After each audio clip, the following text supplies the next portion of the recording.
Good morning. Welcome to Refeel Yoga. My name is Andrew, and today I'd like to discuss the various seated positions that we can use to support our meditative practice. Now, if you're anything like me, when I first started to meditate, I thought there was only, you can sit with your legs crossed, or maybe you can sit on your knees. But I've come to realize there's many different seating positions we can use. And it's very important, if you want to get into a meditative practice, that you find a position that's comfortable for you. The most important thing if we want to do seated meditation is that we're comfortable and steady. So it's very important that we find the pose that's comfortable and steady for us.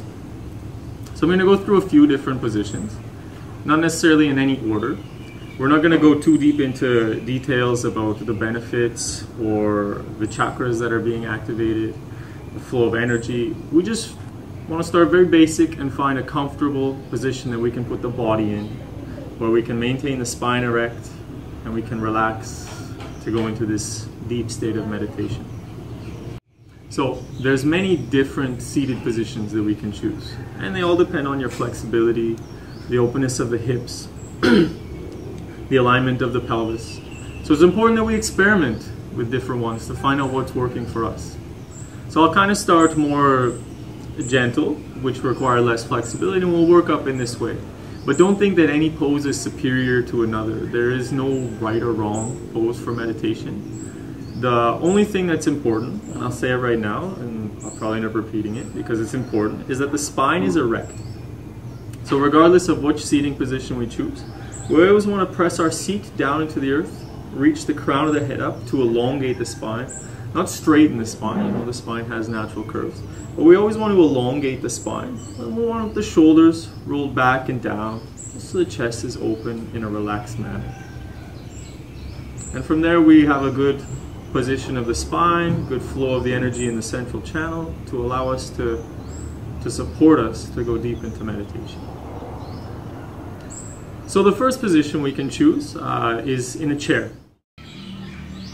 If you do choose to sit in a chair, it's important to remember these couple things. First, we always want the spine straight, tall. So regardless of the chair we're sitting in, we want to really press down into our seat, reach up to the crown. Always have the shoulders relaxed and down.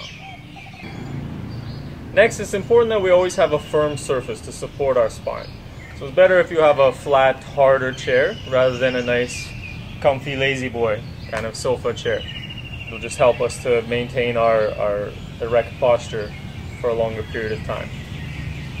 Also, it's best if we don't lean against the back of the chair.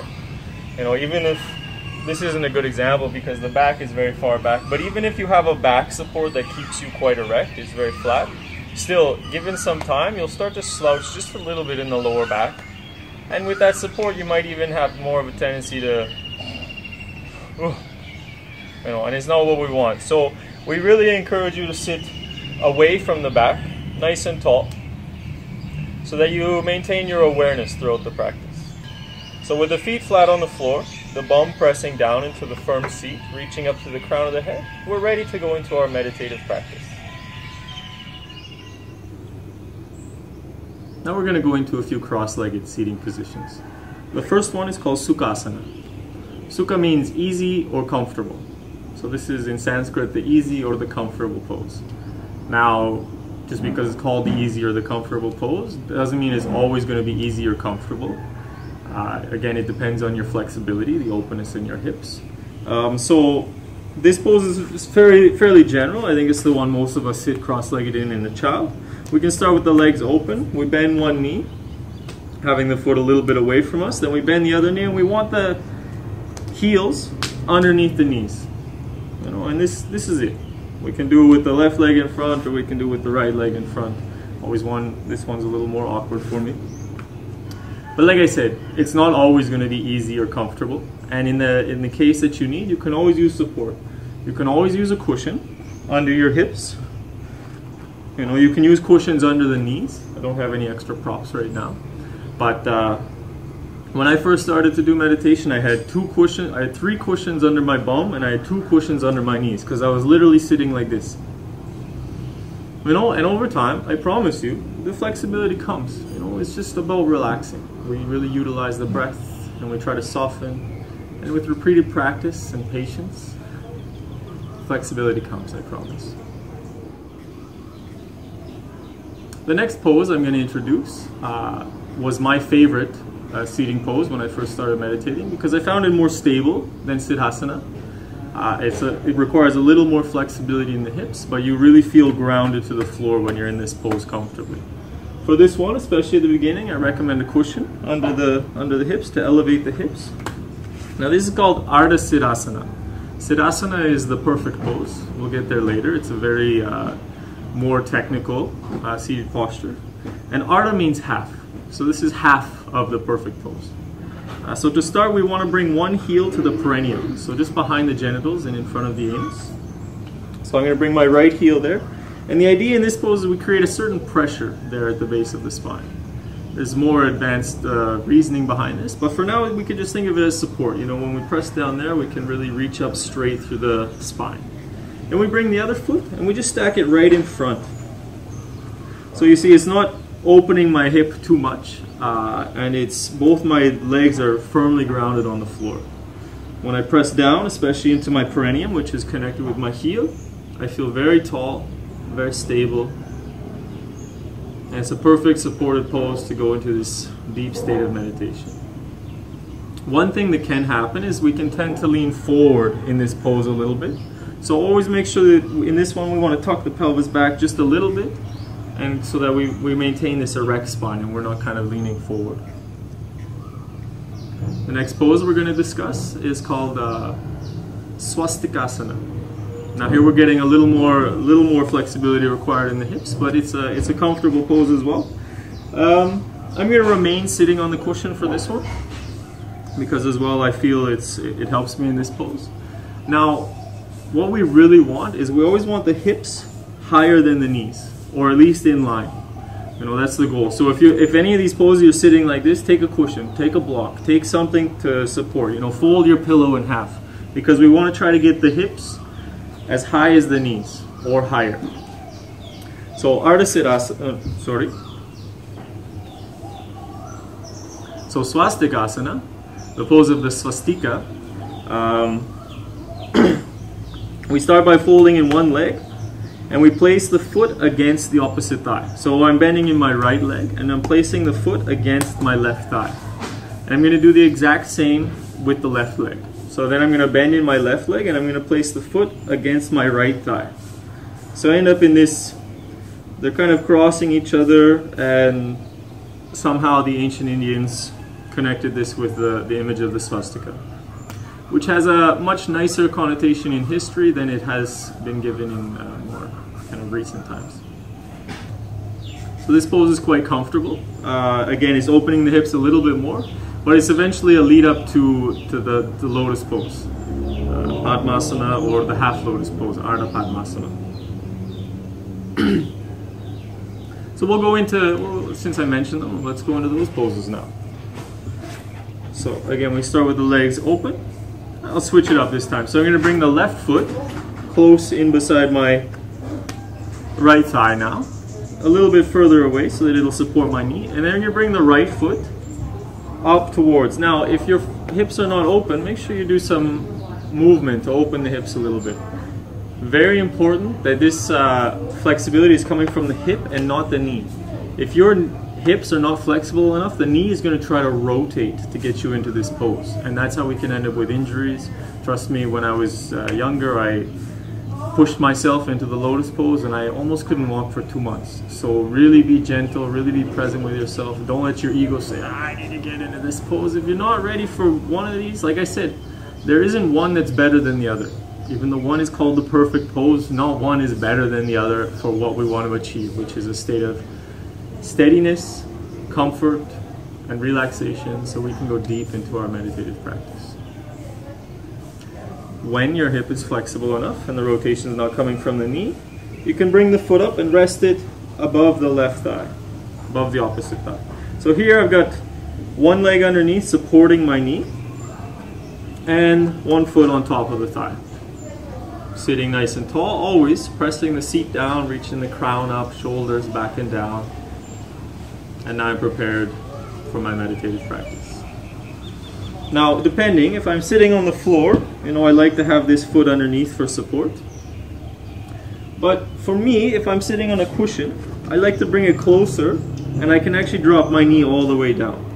Keep in mind this requires a little extra flexibility, so always don't push yourself. But even here I feel even more stable because now both my knees are down, both the knees are lower than the hips. And I'm able to be very relaxed, steady, and comfortable. Now that we've worked up this far, we might as well do the full pose. So to get into Padmasana, the full pose from the full lotus, the lotus pose, from the half lotus pose, we can keep the one foot up, and now we just switch. So we want to bring the bottom leg on top of the right hip. So we bring the leg forward a little bit. Remember, make sure you've got the flexibility before you attempt to go in this. And then we bring the foot up. And again, this pose is not my favorite. I don't have the flexibility in the hips to be comfortable in this pose. I show you for demonstrative purposes, but for me, it's not really an accessible pose to me. I can feel a bit of torsion happening to my knee. So I wouldn't choose to sit in this pose for an extended period of time. Maybe if I'd done a lot of yoga hip opening to really awaken my hips, then I could choose this pose. But for now, it's just for demonstrative purposes. And then we release the pose. We release the legs. And I've got two more cross-legged positions that I'm going to show you. And this is leading up to Siddhasana, the perfect pose. I should have put these around perfect. This is leading up to Siddhasana, the perfect pose.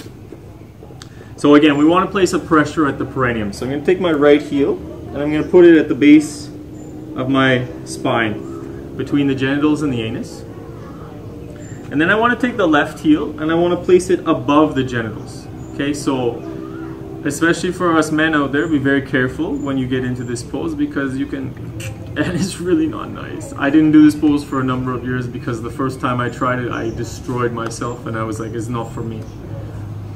But given some time and practice in other poses, I developed the flexibility and the awareness to not destroy my genitals. And now I find this pose very nice actually. This pose is called Guptasana. The hidden pose or the secret pose or something like that. So with one heel at the perineum, you see I'm starting here in Ardha Siddhasana. And then I just want to lift my heel up and place it just above the genitals.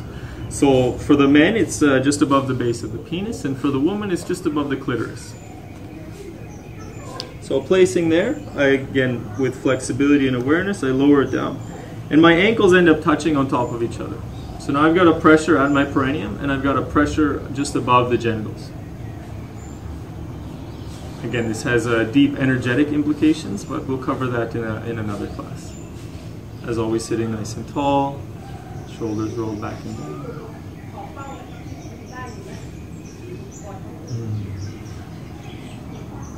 Very relaxing. Now, the last cross-legged position is just one step up from this one, and this is a Siddhasana, the perfect pose, the pose of the psychic abilities. So for this one, we can start where we are. No, we need to get into it a little bit different. So we'll start with the legs open. And just for this one, I'm going to show you the opposite. So this time we'll bring the left heel to the base of the spine. I'm going to bring the right heel just above the genitals. And then I've got to release the left leg a little bit so that I can hook the toes of the right leg between the calf and thigh of the left. So see, I've got my toes hooked in there. The heel's at the perineum. The other heel is at above the genitals. Now as I lower this leg, I reach in between the leg, I grab the toes, and I hook them up. So now I've got the same as Guptasana. I've got the pressure at the perineum. I've got the pressure above the genitals, and energetically my toes are locked in, so all the energy currents are flowing, and this is a very stable, very good pose for high levels of meditation. Again, pressing down into the perineum, reaching up to the crown, shoulders rolled back and down. I can make a song out of this, eh? Okay guys, now we're going to switch from the cross-legged positions into a few variations of a kneeling position. And we can see what works for you and what we find comfortable. At the beginning, I found these the Vajrasana, the kneeling pose, very good because I really felt that it helped me support my spine and really stay very erect. So the first position is just sitting on the heels in a pose we call Vajrasana. Now there's a few variations of this, and I'll demonstrate them. But we just sit. You can place the hands on the knees, on the thighs, energetically. There's a way to do this, but again, I'm not going to go too much into the chakras in this video. When we sit in this pose, often the toes come together at the back. Ideally, we want a 2-finger space between the toes, but I find personally for that I need to be in a different variation. So as you can see, my toes are together and I'm sitting directly on the heels. And this is very stable and supporting for the spine. If this isn't quite accessible, you can take a cushion or a block and sit it between your feet. Or you can take a pillow and you can put it under the ankles or above the ankles, depending on what's comfortable for you. And if there's really a struggle with flexibility, this can be a very supported pose if we take a couple yoga blocks and we place them between the legs, between the ankles. You can see in this position that I'm very supported and my spine is very erect. Remember, find what's comfortable for you. Find what works for you. So the next variation of Vajrasana is we actually separate the heels slightly and we sit directly on the top of the feet. Now this is when I find that I can actually have the toes separated by 2 fingers, like is recommended. So I just separate the heels a little bit and I sit almost on the balls of my big toes. This one requires a little more flexibility in the knees. Sometimes you have to roll the calves out of the way. But this one can be very stable as well. Always remembering, pushing down, reaching up. The next kneeling pose we're going to do is called, depending on which lineage you follow, is called either Yoni Asana, or some lineages call it Vajrasana. This is where we separate the heels beside the bum. So we sit directly on the floor with our seat and the legs are straight in line with the hips. So we separate the knees a bit. Now this one requires a lot of flexibility in the legs. So use a pillow if you need, or take one of the previous variations. So we separate the heels and we slowly lower down into this seating position. Maybe you need to roll the calves out of the way. We have 2 more poses that we're going to do in this kneeling position.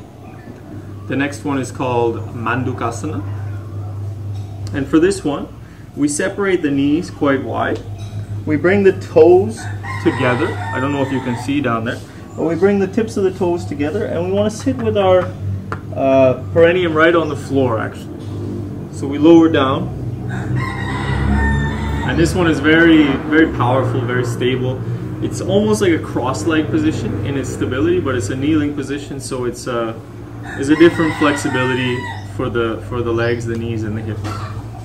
One of the nice things about all of these kneeling positions is that they actually counter the effects of the cross-leg positions. The cross-leg positions have your legs rolling out and are really opening for the inside. These kneeling positions have the hips more rolling in, especially this one. And it's a very good release if you build up any tension in the knees from sitting cross-legged for too long. And the last kneeling position that I'm going to introduce today, and the last asana I'm going to introduce today, is called Brahmacharyasana, or the celibate's pose.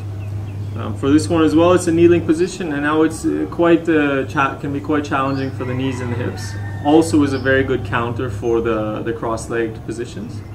So for this one, it's much like Yoni Asana, where we separate the heels outside of the hips, but here we want the knees to come together and we want to create this almost triangular shape pointing up.